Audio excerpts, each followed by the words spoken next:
துணை முதல்வர் உதயநிதி ஸ்டாலினின் பிறந்தநாளையொட்டி திமுக இளைஞர் அணி துணைச் செயலாளர் எஸ். ஜோயல் எழுதிய பாடல் வெளியிடப்பட்டுள்ளது. நவம்பர் 27ஆம் தேதி துணை முதல்வர் உதயநிதி ஸ்டாலின் தனது பிறந்த நாளை கொண்டாட உள்ளார். இதையொட்டி திமுக இளைஞர் அணி துணைச் செயலாளர் எஸ். ஜோயல் வரலாறு படைக்க இளம் தலைவர் வருகிறார் என்ற தலைப்பில் பாடல் எழுதியுள்ளார்.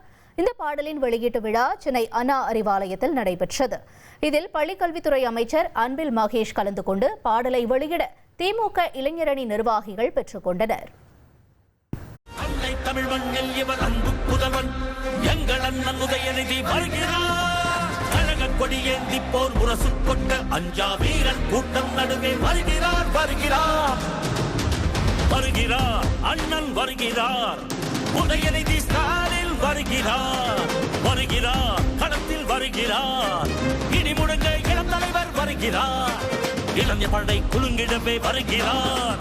இனப்பகைவர் நடுங்கிடவே வருகிறார் வருகிறார். வீரன் வருகிறார். வரலாறு படைக்க கலைஞராக வருகிறார். இனி செல்லும் இடமெல்லாம் செய்தி. தந்தி டிவியின் வாட்ஸ்அப் சேனலை ஃபாலோ பண்ணினா செல்ல இருக்கும் இடமெல்லாம் செய்தி. இதோ QR கோட் இப்பவே ஸ்கேன் பண்ணுங்க, ஃபாலோ பண்ணுங்க.